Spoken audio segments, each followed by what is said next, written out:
Good morning. This is day 90 of us reading the One Year Bible together. It is March 31st. We're going to be talking about intentionality and obedience. I think that's what I got out of this today. We are filming in February.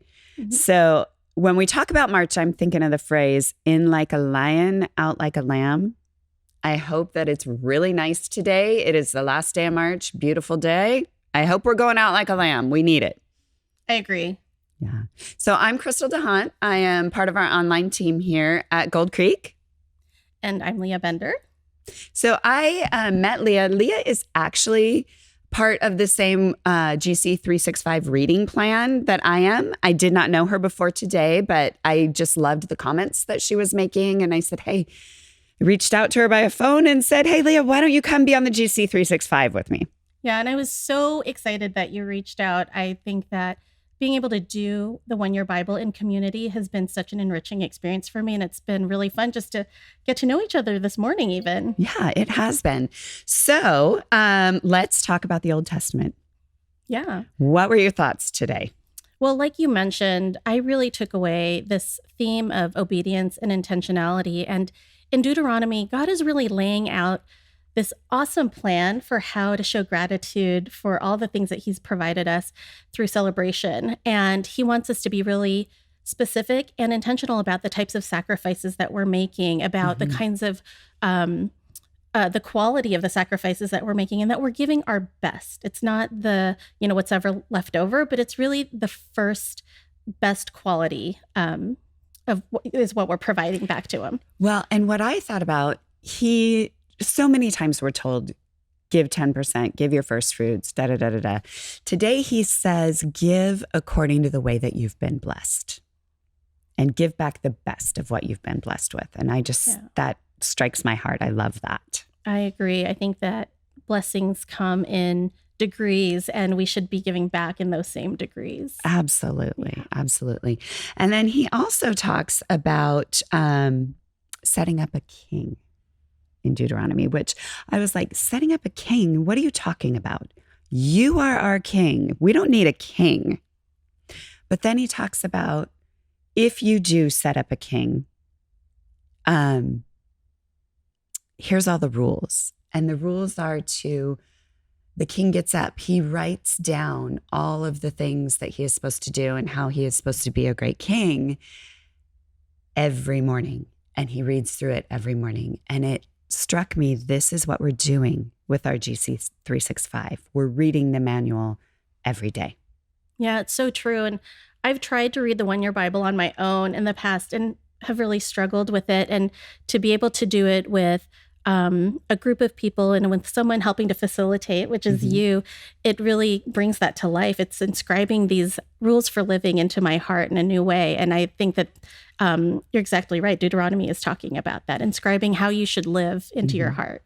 And I'm so excited to see how this is changing everyone's lives. I think at the end of this year, we're all going to be different people. I agree. Yeah. So let's get a little bit into the New Testament. There's so much good stuff in Luke. I agree. I think that Luke tells some of our favorite stories about Jesus' miracles, right? So especially when you think about, the miracle of being able to feed thousands of people with such limited means. Right. The 5,000 with just a few loaves of bread and fish. And to me, it's all about faith. Like, the disciples are saying, send these people away. We can't feed them. And they're really thinking about practicality. Yeah, exactly. It's like, they're just doing the math, right? And they're concerned about the people. We were talking about that earlier. Yeah. They're just trying to think about how are we going to keep these people with us and keep them nurtured and physically nurtured. Right. And Jesus is thinking, you need nothing else. I can provide for you. I can provide everything. Don't think about the practicalities. It's Jesus feeding everyone. Yeah. And I just love that image or that picture. Yeah. So true. Yeah.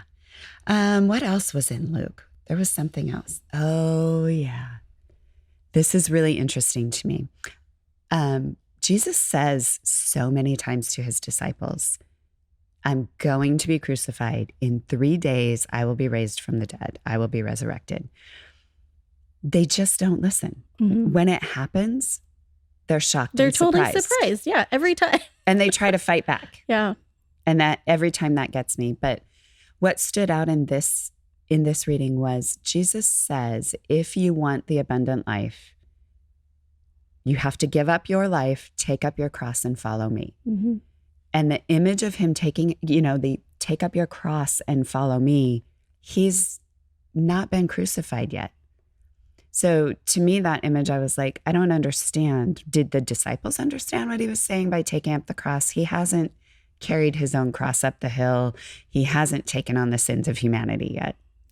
Yeah, so true. And when I read it, I thought about it from the perspective of where we sit today, knowing what we already know, that this is a metaphor for daily spiritual intention, right? Living in a spiritual way every single day of our life. And it didn't occur to me until we were talking earlier that this is a prophetic statement. This is him really laying the foundation for us to understand how big his sacrifice was truly going to be for us and what that meant for humanity. Yeah.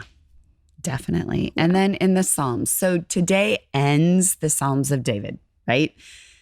At the very end, he says, this ends the prayers of King David. So it's fitting to me that his last prayer is all about Solomon and the man that he wants Solomon to be. Yeah. And I loved it because it's like this coronation prayer for Solomon and this desire for success and for humanity to live in harmony with God and the rest of creation and all the nations. And I started to think about how, at that time, they didn't know yet about the coming of the Messiah and who it was, right? Not quite. And so when I think about that psalm, I think, gosh, is it really possible without Christ to experience this full richness of harmony with God and all creation and all the nations? And I'm going to say no. No, right. The answer is no. The answer is no. It's not possible. Yeah.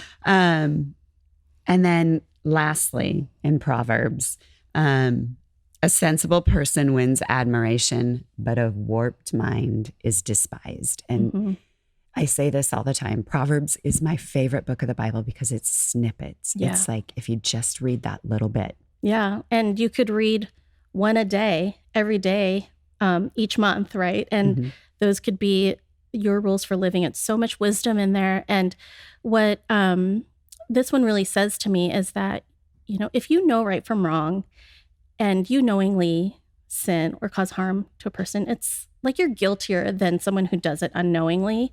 And when you make those types of choices, it can really cause a corruption and callousness of the heart. And I think Proverbs is warning us against doing things that cause hardness of our hearts. And not only for you, but for entire generations, for the generations that follow. Yeah. So I hope you have enjoyed our little snippets today on the GC 365. It is not too late to have your friends join you in this reading plan. You can join at any time and start along with us because it will change their lives too.